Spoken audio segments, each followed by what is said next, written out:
Okay. Hello, everybody. Welcome to the Support Hashtag Creatives podcast. Thanks for people who are watching live as well as people who are watching the replay. So my name is Alan Greenstein. I'm the founder of Support Hashtag Creatives. And the goal of Support Hashtag Creatives is to level the playing field for underrepresented demographics such that everyone has the same opportunity as everybody else to have their projects created, distributed, and seen. I'm also on the board of directors of the Bella Levy Foundation. The goal of the Bella Levy Foundation is to fight human trafficking and to provide a safe haven for its warriors. So I'm so excited tonight. We have as our guest Jackson Upperco. He's an author and a historian and critic of American TV sitcoms, and he just came out with a new book called Great American Sitcoms of the 50s, which is right there. So, Jackson, it's your turn. Why don't you introduce yourself and we'll be on our way. Thank you, Alan. It's a pleasure to be here.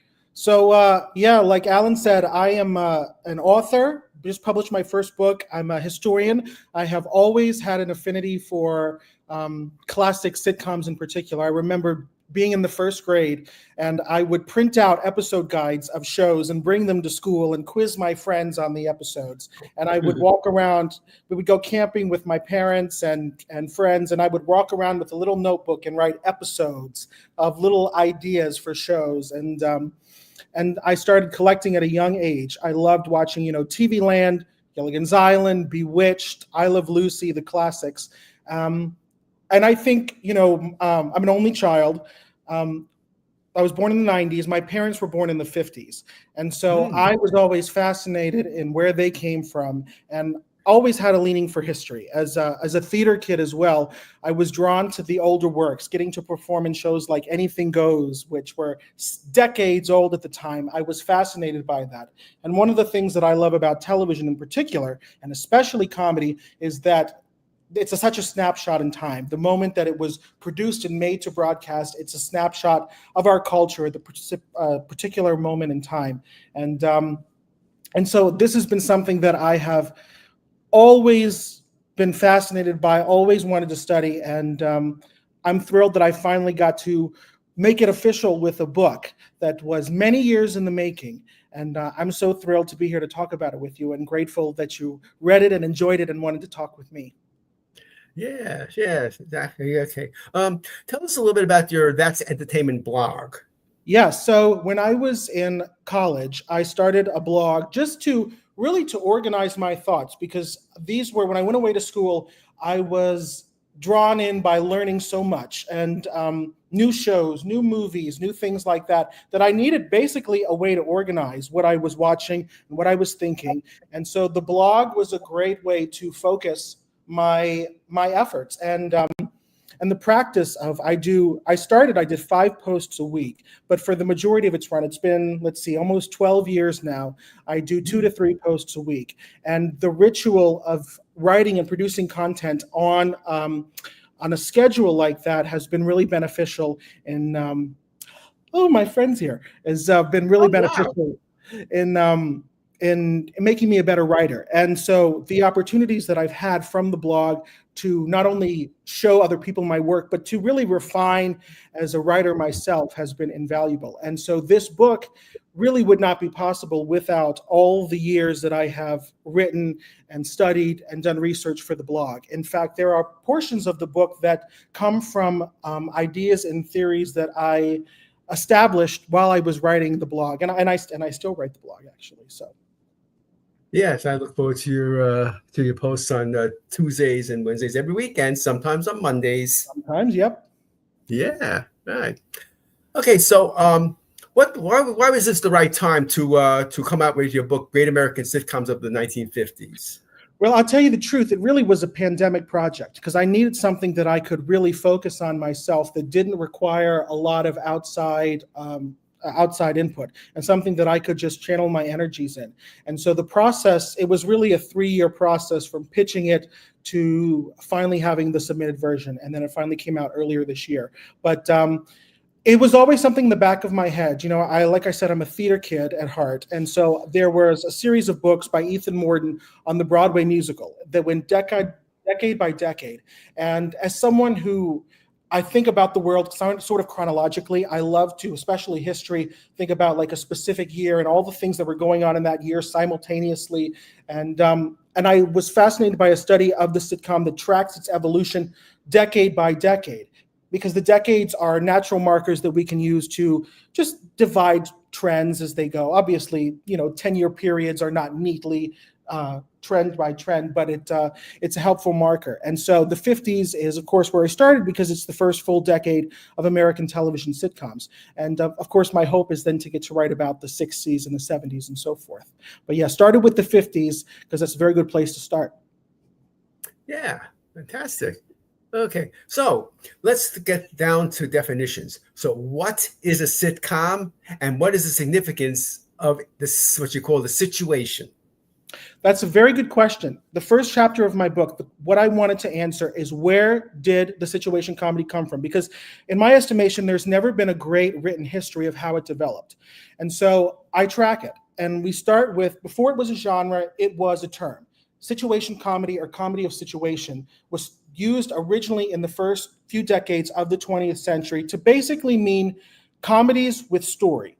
So comedies that were about people, characters in dramatic scenarios, as opposed to gags or the silent comedy slapstick stuff. And then in radio, it slowly developed into a genre in its own right, the situation comedy. And it's interesting because, as I track in the book for really the first time, it was a confluence of several other genres that merged together to create the sitcom. And there were three genres in particular, one of which is the dramatic serial. So this is the ancestor of the soap opera. These shows were on every day, usually for 15 minutes. It was the same characters in an ongoing story that picked up 15 minutes every single day. Then the other genre is the anthology drama. So this is usually half hour or an hour. It's a different story every episode, and usually it was a once a week show. So once a week, a totally different story. And then the other genre is the comedy variety show.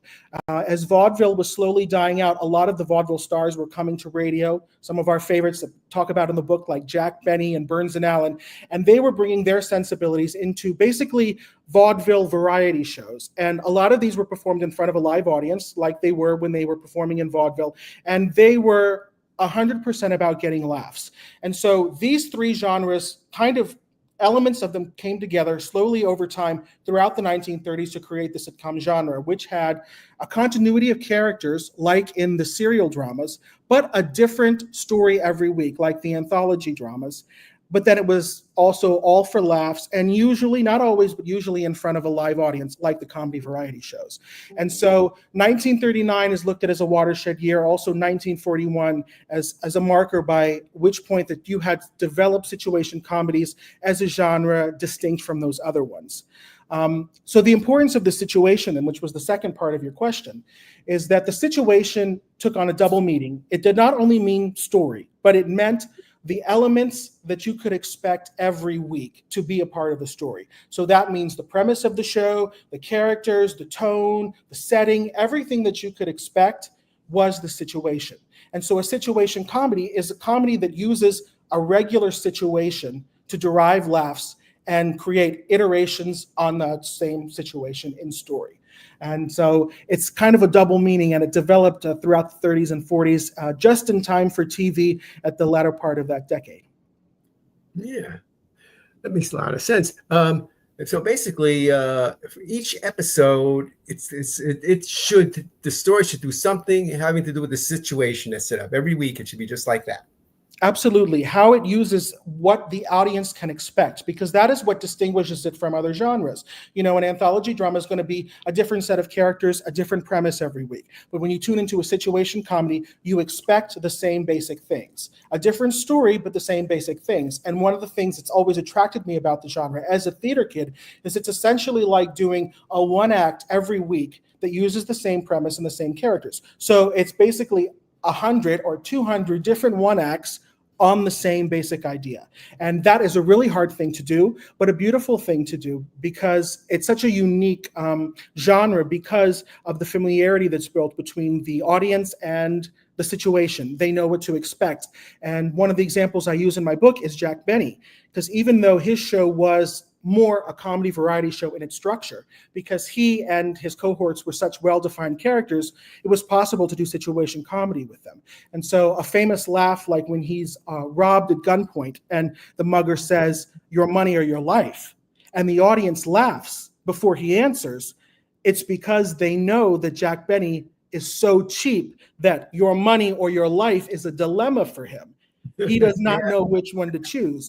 And that would not be immediately clear if this was not a character that the audience had any familiarity with. And that's the beauty of the sitcom, that you create expectations that build on themselves and that the audience is drawn in, and also the humor becomes more potent as a result. Yeah. Okay. Yeah. We can talk about I Love Lucy for days, but what I want to focus on is the importance of I Love Lucy. Like it was the situation comedy that got people to buy TVs. It was, basically, tell me about why I Love Lucy is so important in the in the advancement of the situation comedy. Okay, there's two big things. I'll talk about the first one is technological, is the development of what we call the multi-camera format. And the multi-camera format essentially means, as described, that there are multiple cameras recording the show at the same time, used from different angles. Usually it's 3 cameras, nowadays it's 4. And that's in contrast to a single camera show. A single camera show is shot like a film, where you're doing a close-up, you're doing a master shot, you're picking up each individual shot like you're shooting a movie. The multi-camera show is different because, again, you're staging it for multiple cameras all at once, which means often you're staging it like a play. And so for I Love Lucy, I go into a lot of this in the book because there's an interesting history about how it developed, and there were previous shows that used versions of this format. What I Love Lucy did specifically is that it brought the show into a Hollywood soundstage and brought the audience, because Lucille Ball had been a popular radio comedian where she thrived, and having that immediate audience feedback really fueled her comic performance. And so one of the things that they insisted when they were transferring or making a show for her for television was that they wanted her to be able to play off an audience. And so the multi-camera format gave them that opportunity. And so they had to figure out basically how they could have the quality of a filmed show that also was performed in front of a studio audience who could give her that immediate feedback. And so they turned to the multi-camera format, which had been percolating on game shows and several other types of genres before it was employed for I Love Lucy, the first sitcom to do it. And it's important because so many other sitcoms have used that formula since. In fact, from the 70s through the 90s, it was the dominant aesthetic for American situation comedies. In the 21st century, the single cam has reasserted its prominence. But I will say that I looked at the network lineup of sitcoms this year, and I think maybe for the first time in several decades, the majority of live action sitcoms are multicams as opposed to single cams. Of course, there's a lot of animated sitcoms now too. But so the importance of I Love Lucy, first of all, is technological. It looked beautiful because it was on film as opposed to live, and it was shot with multiple cameras in front of a live audience that could aid the comedic performances. The second, and this is from a lot of what I talk about in the book, is that the character of Lucy Ricardo was so beautifully defined by its creator, Jess Oppenheimer. She was given an objective, and it was an objective rooted in the semi-autobiographical premise that the show had concocted with her in relation to her real-life husband, Desi Arnaz, who was playing Ricky Ricardo. Just as in real life, Desi Arnaz's Ricky would be a Cuban-American band leader. And so knowing that Lucy would be playing the wife of a Cuban-American band leader, they crafted a unique objective, something that she could pursue an episodic story, which was a desire to be in show business. With that goal, they could link story to her character, to the things that she did would be the story. And from there, the entire world was built out, because it was not only in relation to Ricky that she wanted this job, or because he was her husband, she wanted to be close to her husband, but also Fred and Ethel, the Mertzes. They were vaudevillians, and so they could aid and abet her schemes. The entire world was showbiz oriented around that character and her objective. And so the beauty of I Love Lucy, and one of the reasons this is a great sitcom, is because the writers found comic scenarios in that character, what that character could do based on how she was designed and how everything was designed around her. And they created wonderful comic scenarios as a result of that. So I say that I Love Lucy is the first great character-driven sitcom in American television. And that's one of the reasons that I think it endures so much today. She's such a wonderful character performed by a wonderfully funny performer.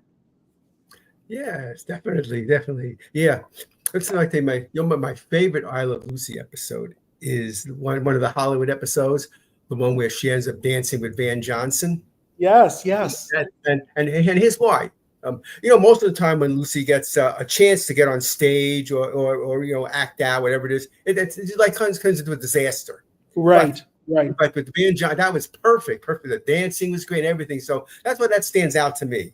Yes, yes, and it's compelling because it's playing to the situation by playing against it, right? You expect Lucy to bumble and to screw it up because she doesn't have a lot of experience, and so she's not ready for this kind of show business stardom or this big chance.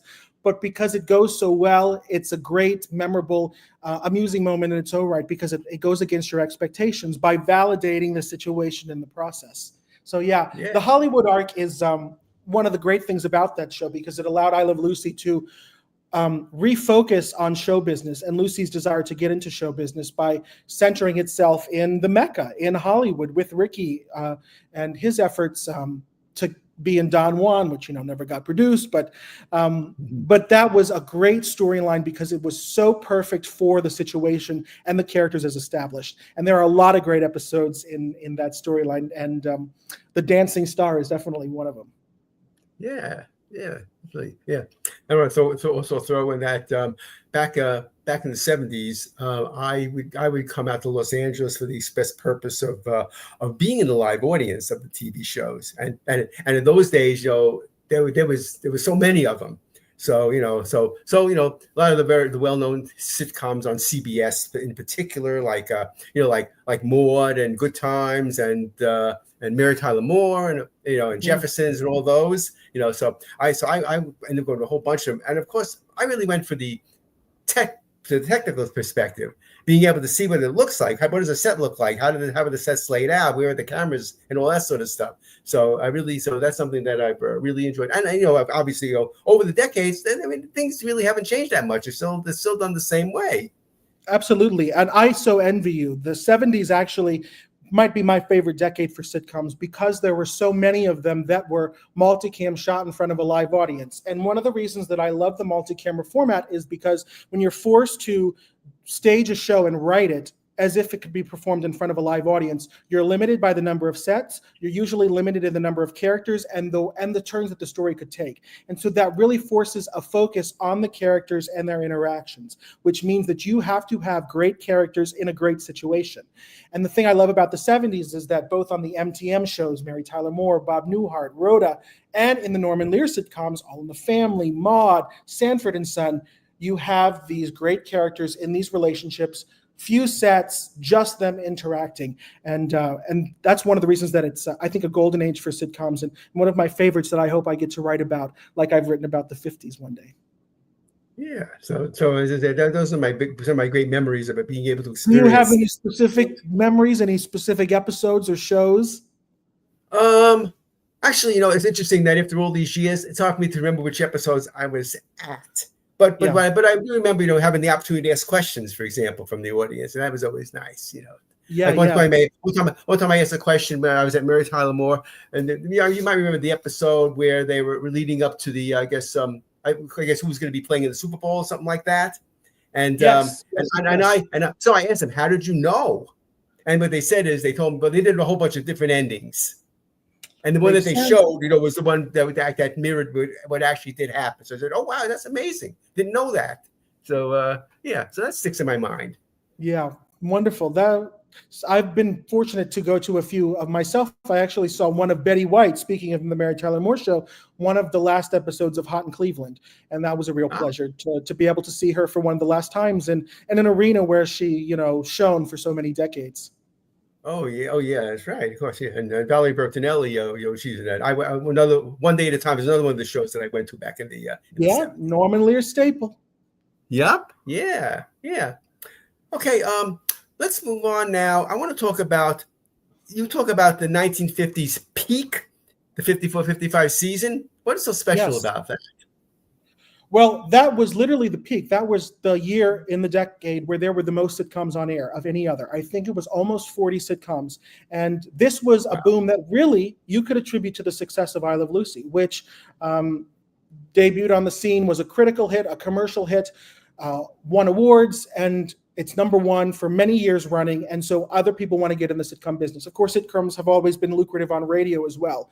But this was, in television, it's a business of replicating success. And so I Love Lucy was successful. And for the next several years, more and more sitcoms followed. And 54 to 55 is the year where there are the most sitcoms. I actually think the best season of the decade is the next one, 55 to 56, because there's a winter of the shows down, and some of the better ones come up and persist. And it's really, I usually find that if you look at the decades, a snapshot, the best snapshot you could take of them as a whole usually resides somewhere in the middle, because you get some of the trends from earlier and some of the trends from later, and you just find it right in the middle of things. And so that is very much true with 1955 to 1956, which is not only has I Love Lucy, but has The Honeymooners and The Phil Silver Show, and Burns and Allen is having a great year, and it's just a great year for a lot of the best sitcoms of the decade. Yeah, and in that season, 56, where you said Phil Silvers and the Honeymooners, I want to talk. That brings up the question about character-driven, which you already talked about, I Love Lucy, versus idea-driven. Those are the two basic kinds of comedies that you talk about. So let's talk about the differences there.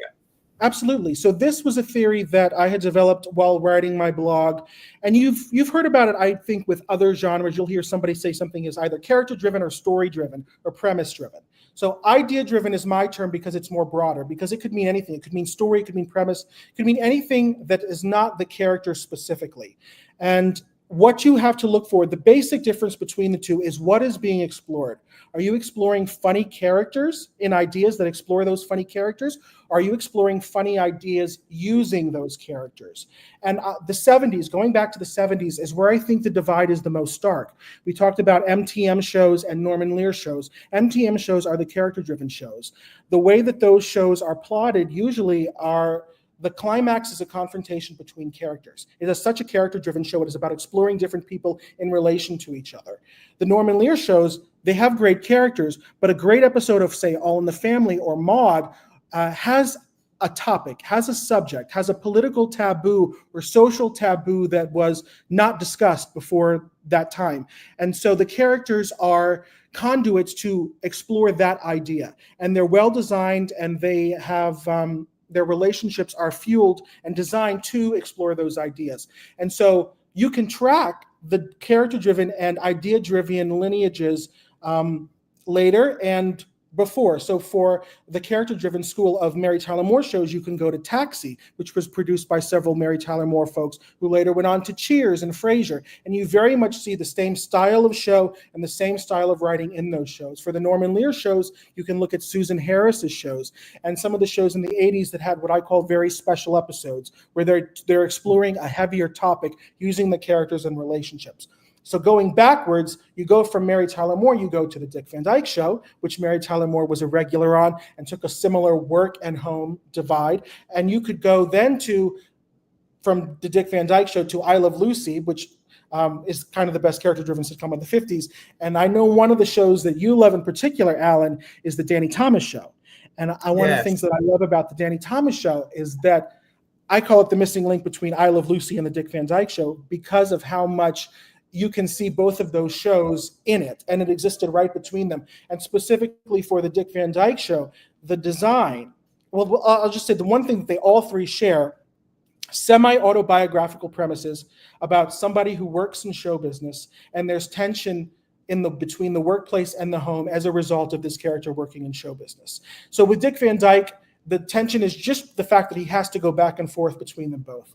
But with I Love Lucy, you see that the performer in show business is Ricky, and the tension is that Lucy wants to be in show business as well, but she's at home. In the Danny Thomas Show, especially the original premise when it was Make Room for Daddy on ABC in its first 3 seasons, is that he is so busy as a performer, as a nightclub entertainer, that he is not always there for his wife and children. And the pilot sets this up beautifully. It's called Uncle Daddy, and it's allegedly based on a real life experience where Danny Thomas's kids called him Uncle Daddy because he was away so long. And so that's just one of the ways that those three shows are so similar, but that character-driven legacy that from Mary Tyler Moore you can work backwards and see. In terms of the idea-driven shows from Norman Lear, prior to All in the Family, had written on some sketch comedy variety shows in the 50s. And this idea-driven sensibility kind of comes from the comedy variety world out of which sitcoms developed, because this is a world where The Honeymooners came from. The Honeymooners was originally a sketch on the Jackie Gleason show. And I say that it's idea-driven because the characters themselves are not as fleshed out with details as they are in I Love Lucy, because the show is not so much about exploring them in relation to each other as it is about taking a great idea and using those characters to explore it. And the king of all the idea-driven sitcoms in the 1950s is, for me, The Phil Silver Show, which was created by Nat Hiken, who was an influence on, among other people, Larry David, for Seinfeld and all of the Curb Your Enthusiasm, which are classic idea-driven shows because they take funny ideas and they explore them in a complicated storytelling pattern. And that was something that Nat Hiken did so well on The Phil Silver Show. He had funny ideas and a complicated plotting with schemes that would snowball. And so you're not so much exploring the Bilko character, you're using the Bilko character to engage these really funny ideas. And so there's a contrast between that and between what I Love Lucy is doing. And they're both great shows because they both have great characters in a situation that is being used as something that the audience can expect every week. But the priority is different. The character is the priority on I Love Lucy. The idea is the priority on The Phil Silver Show. And it's interesting that those two competing philosophies have been in place in the genre for the last 70 years. Yeah. Okay. Well, okay. We're gonna pause a brief commercial, and we'll be right back. I'm Alan Greenstein, founder and producer at Support Our Hashtag Creatives. At Support Our Hashtag Creatives, I offer a number of services to support those developing a project. Check out the services tab of my website at supportourcreatives.com. If you are interested, please use the contact tab on my website or email me directly at alan@supportourcreatives.com. And we're back. So there you go.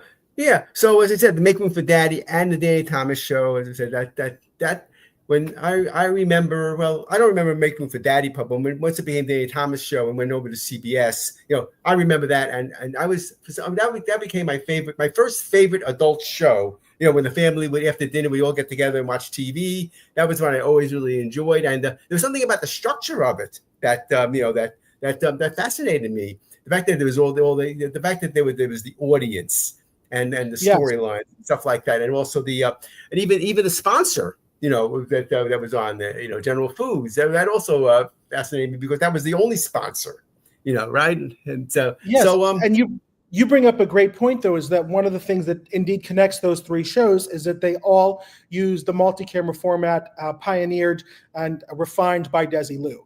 And so that's another one of the things that connects them. They were performed in front of a live audience, which, again, you have the audience there to tell you what's funny and what's not, and to aid the performances.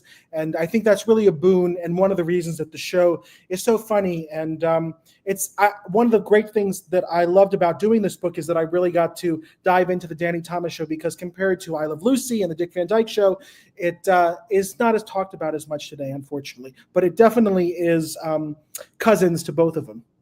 Yeah, the fact that the transition, as you say, tying I Love Lucy and going over to Dick Van Dyke, I think that's very important. For people to, for fans of TV comedy over the decades, to would be something that they really would be interested in. Absolutely, and there is, I think, in the 1959 to 1960 season, I believe it's the only regularly scheduled weekly sitcom that was using the live audience multi-camera format. Yeah, it was the sole torch for that at that period. And then, of course, more came again in the 60s with Dick Van Dyke and the Joey Bishop Show, which was also a direct spinoff of the Danny Thomas Show, one of several. Yeah, basically, when it comes to a TV universe, we don't have time to go into it now, but the Danny Thomas Show is at the center of it. Yes. There's all TV shows before and after. There's so many of them that have a connection, directly or indirectly, to Danny Thomas because of the fact that a character might cross over to another series, so that kind of puts them in the same universe. Obviously. Absolutely. So, yeah. And it benefited because, let's say, it spun off not only, as we said, the Joey Bishop show, but the Andy Griffith show. What else? The Bill Dana show. There were character crossovers with the Dick Van Dyke Show. There were crossovers with I Love Lucy at that point, and I Love Lucy had crossed over with Private Secretary and Southern Show, and Jack Benny appeared in it. So, like you said, there was a whole web born from that show. That's right. Yeah. So, and as I said, with the internet and Roku, you can see every making of a Danny Thomas episode that there is. Yes. I'm so glad that seasons 4 through 11, anyway, the Danny Thomas show years are available in beautiful quality too. Yeah, that's right. Okay. Now, you mentioned about the 59-60 season or whatever, but I want to talk about what led to the decline of the sitcom. Yes. And along with that, let's touch upon the popularity of what we call the nuclear family shows, and your thoughts about those. So let's talk about that. Yes. So in the 50s, I would say, so the boom of the 1954 to 55 season was when there were close to 40 sitcoms on network television that season. By 1958 to 1959, there were, by my count, 16, so fewer than 20.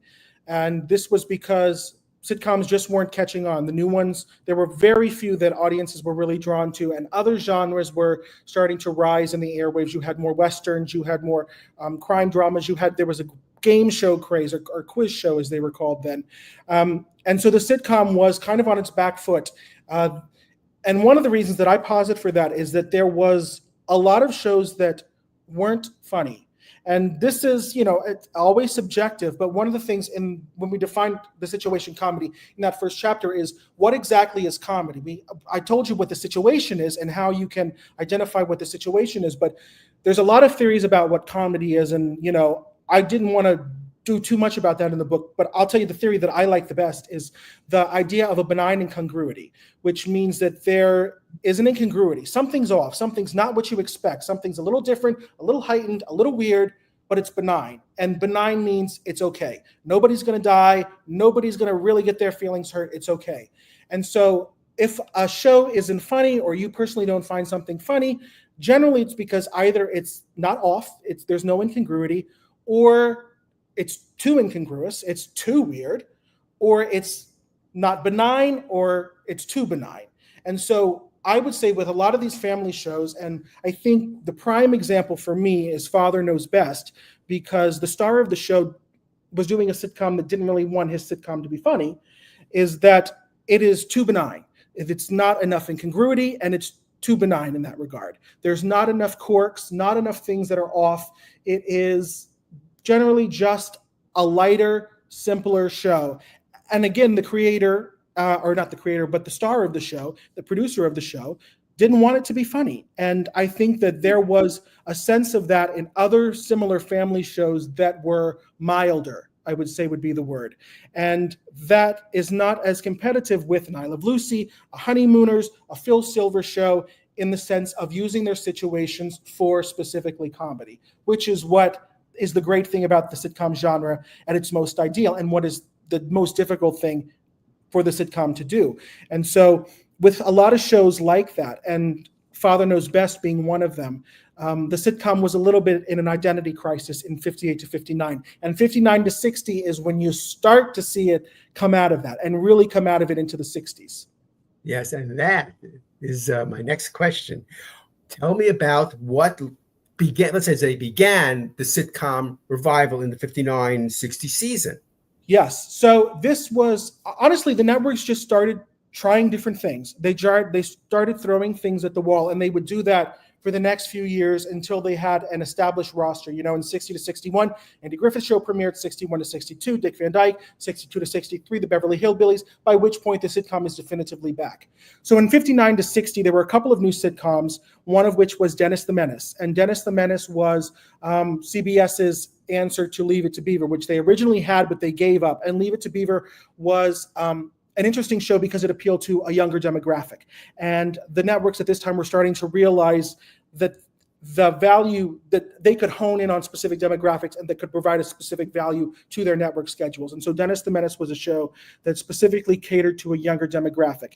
And it's a show that I say is jokier and funnier than Leave It to Beaver, but the characters are not as, it's just not as consistently or humanely written as Leave It to Beaver. But the real show that I say, the great show of that final season of the 50s, 1959 to 1960, is The Many Loves of Dobie Gillis, based on the book by Max Schulman. And one of the reasons that I think that it is such a winning show is that it commits to humor first and foremost. It is committed to designing teen characters for comedy. And so these teen characters aren't, the kind of characters you'd see on Father Knows Best, where they're kind of mild. They're genuinely funny. And yet it's also not some of the teen shows that you'd see on radio where the kids are goofy and the adults are just wah, wah, wah. The adults on The Many Loves of Dobie Gillis are funny too. And in fact, the tension between the adult characters and the children characters are part of the comedy and even some of the dramatic storytelling. And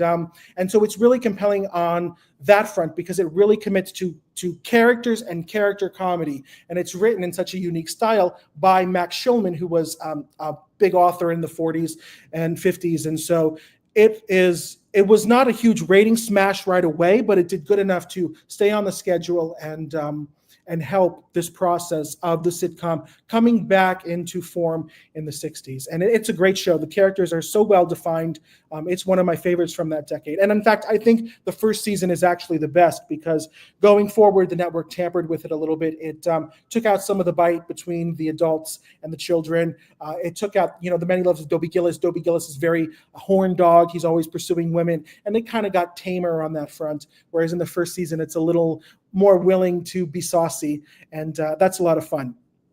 Yeah, and that the sauciness of the first season for that era, I mean, that must have been really. I don't know if there were people complaining about it, about trying to get the show off the air because it was so racy or just like you said, saucy. Yeah, I mean, Dobie is like the cartoon Awooga. He's always pursuing a different woman, but he actually had a regular object of his desire that first season, played by Tuesday Weld, and she departed about 2/3 of the way into the first season, and it was really a hit to the show because having at least one singular personification of Dobie's kind of lustful intentions, his wolf side, was a great way to keep that sense of raunch, that sense of honestly something different that made the show distinct from other comedies at the time, which is always valuable for a situation comedy. Anything different and unique that the audience can expect from your show that you can't get anywhere else is a real value that you can use in both story and comedy. And the Dobie Gillis was definitely very much unique in that first season for that reason. Yeah. I have a few quick comments about some of the other shows that you brought up. I think Leave It to Beaver is the most realistic portrayal of kids in the history of TV comedy. That's one thing I think. I think you're exactly right. I think the creators of the show really had a command on the voices of the children characters. And one of the things that's always difficult with children in sitcoms is that because they're not fully formed adult characters, sometimes it's difficult to ascribe decision-making choices to them that reads as motivated decisions. They're children, and so they are going to make irrational decisions that don't always make sense. And so doing that in a way that's believable and that does not feel only in service to story, but makes them feel like real children is difficult to do. And I think Leave It to Beaver, specifically in the first few years of its run, before Beaver became a teenager and it became a little weird to write for him, it was one of the reasons that it is such an interesting sitcom. And those early years in particular, there's so many great and memorable shows with the kids in particular. I think the first one shot is Captain Jack with the alligator and the toilet tank and things like that. And that is, a specific thing for children that age that's believable, that's unique. You're not going to find that on Father Knows Best, which is one of the reasons that Leave It to Beaver is a better sitcom than Father Knows Best. And yeah, I agree with you there. Yeah, and another one is a comment about Dennis the Menace. I think that Dennis Mitchell was the first Steve Urkel, the way he interacted with Mr. Wilson. Yes, he was definitely the comic menace. He was there to get a reaction out of the others, and in some regards, is that a character yes, it's a character, but it's not quite as fully formed as some of the other characters, because what you're really watching for is you're watching for how the adult responds to him, because he's, again, a child character who is just kind of going to be a nuisance with no real consistent decision-making process. He's going to do something just because it's annoying, and what you're watching for is how the adults around him react to him. Yeah. Okay. Yeah. So yeah, I know. Back in the '90s and early 2000, I watched Family Matters. With Steve Urkel, where Steve Urkel ended up really becoming like the star of it. The breakout character. It's the Fonzie effect. It's one of the things, actually, going back to Dobie Gillis, is often a complaint that you'll hear about Dobie Gillis, that Maynard G. Krebs, who was a beatnik character. So that was something that was a lot of fun at the time, too, because you didn't have a lot of the pre-hippie beatnik represented on TV at the time. And there were some complaints that maybe he took on an outside prominence in the show at the expense of Dobie. And that's something that I'll explore more in the 60s book, hopefully. But I'll just leave it there. But it's Bob Denver, who would later go on to Gilligan's Island. And so it's fun to see him in that early role. But yeah, that's definitely a phenomenon where a side character gets so much of the laughs and is so much of what I call the comic nuisance or the comic menace. They spark the comic predicament that they do overtake the show. Fonzie is probably the most notable example on Happy Days. That's true too. Yeah, exactly. Okay, let's talk about our favorite decade, and I'll go first this time because I think I know what your favorite decade is. Okay, my favorite decade from the sitcom perspective is the '90s. And that's because, let's see, the parents were around my age in their 40s, and the kids were around my son's age. So basically, so that's where they just happen to match up. I mean, today on the sitcoms, the parents are still in their 40s. Yes. But in the '90s, they were in their 40s as usual, but I was also in my 40s, so I was able to kind of relate to it. That's the reason why why the '90s is my favorite decade for when it comes to sitcoms. Yeah, and I love the '90s too, and one of the reasons I love them, sorry to interrupt you, is that there are so many multicams. That is a great era for if you love shows that were shot and produced in front of a live audience. And so there are a lot of funny shows and shows that I think really. I think it was Lucy and Desi, when they were describing their show to Variety, they said theater on film for television or something like that. And the multi-camera sitcom is a great example of that, theater on film for television. And so I love the '90s as well. There are a lot of great, really funny shows in that era. Okay. All right. We're going to stop for another brief commercial, and we'll be right back. I'm Alan Greenstein, founder and producer at Support Our Hashtag Creatives.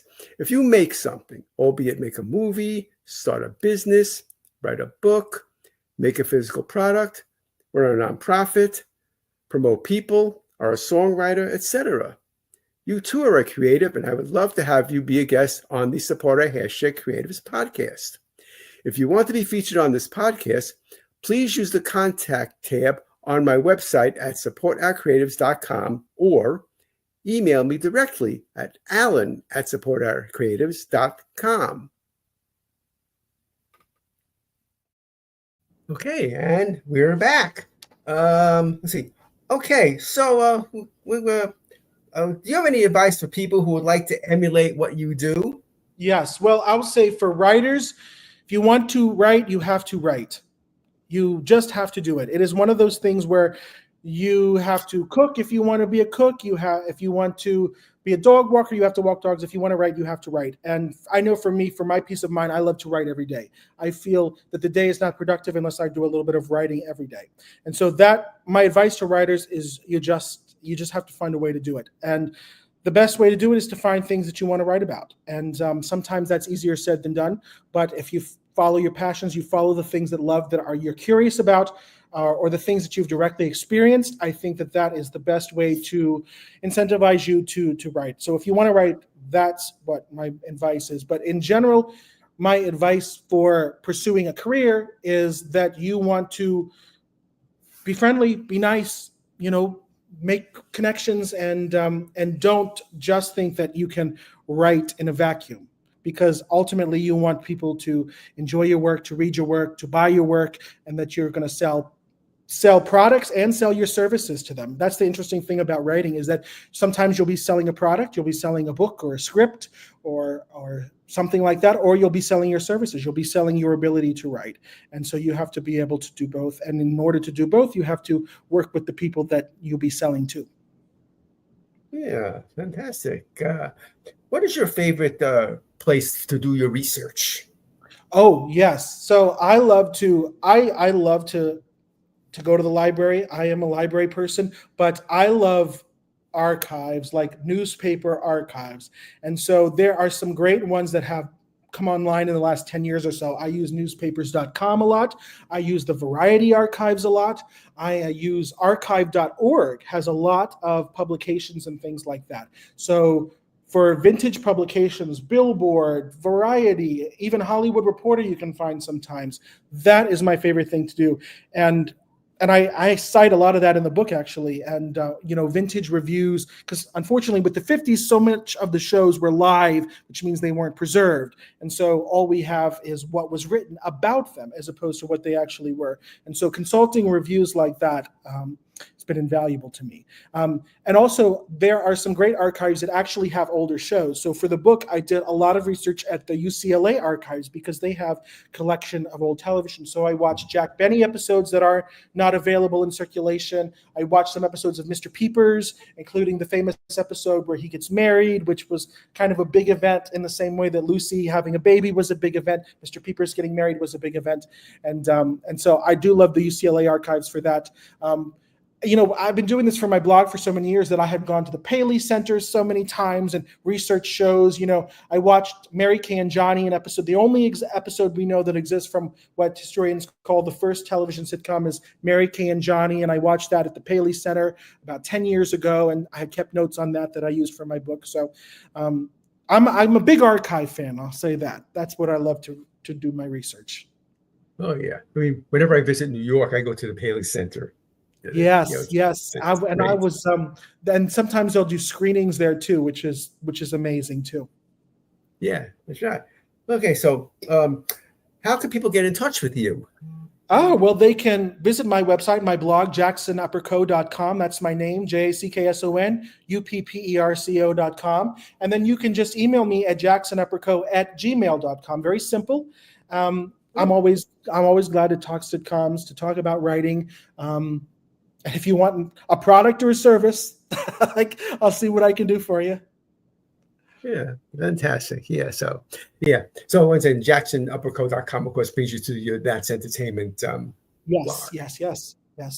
Tuesdays and Wednesdays, and sometimes Mondays as well. Yep, exactly. Yeah. Well, it's been really great having you. There's so much more we could have talked about, but I had to get it into this particular time slot. But everybody, I forgot this. Tell people how they can get a hold of your book. Yes. Well, it's on Amazon. Amazon is a great place to buy it. It's called Great American Sitcoms of the 1950s by Jackson Upperco. It's available on Amazon. You can also purchase it from my website. If you purchase it from me, I'll send you an autographed copy and maybe a few little bonuses. And but it's wherever books are sold. So if you've got Barnes & Noble gift cards that you've got not used yet, go on Barnes & Noble. You can buy it there. I know people are already selling it on eBay. Those people what do they call them, who buy the books and then sell them in bulk and things like that. So, so it's everywhere. And I'd be so grateful if you would consider it. Yeah. Oh, yeah, definitely. If you're a fan of entertainment and it's particularly television history, you've got to read this book. I learned so much from it. Thank you. Appreciate that. It's very opinionated, I must say. I'm very opinionated, so you have to remember that too. Yeah. Well, after a while, when with the blog and everything, I understand where you're coming from. I know your what your thoughts on different episodes, and what you think of different things like kids and sitcoms and stuff like that, or the overuse of guest stars and all this sort of stuff. And this is all covered in the book. Yeah, and the great thing about writing for 12 years repeatedly is that you refine your thoughts, you develop new thoughts, that is the value of just writing every day. You become a better writer, you become a better thinker, better communicator, you refine ideas. So one thing that it took you maybe an hour to explain, you can explain it in 5 minutes. And it takes a lot of time to think about how to do that into practice. Yeah. Okay. So once again, thank you, Jackson, so much for being on the show. And I just want to remind people that this episode is going to be repurposed and eventually will be on your favorite streaming platforms like Spotify and others. So keep that in mind. So tell your friends about support hashtag creatives and everything. And I really would appreciate that too. So with that, I'm going to say good night, everybody. Good night. Thank you.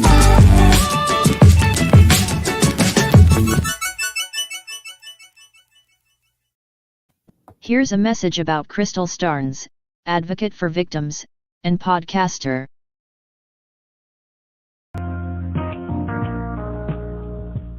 Are you an entrepreneur, actor, music artist, or someone trying to make a difference in the community, or have a story that could help someone suffering in silence?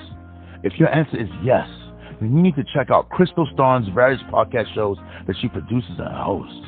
Come on one of her shows and make a difference. Promote your business on her platforms. Ask her about package deals to get your brand more noticed.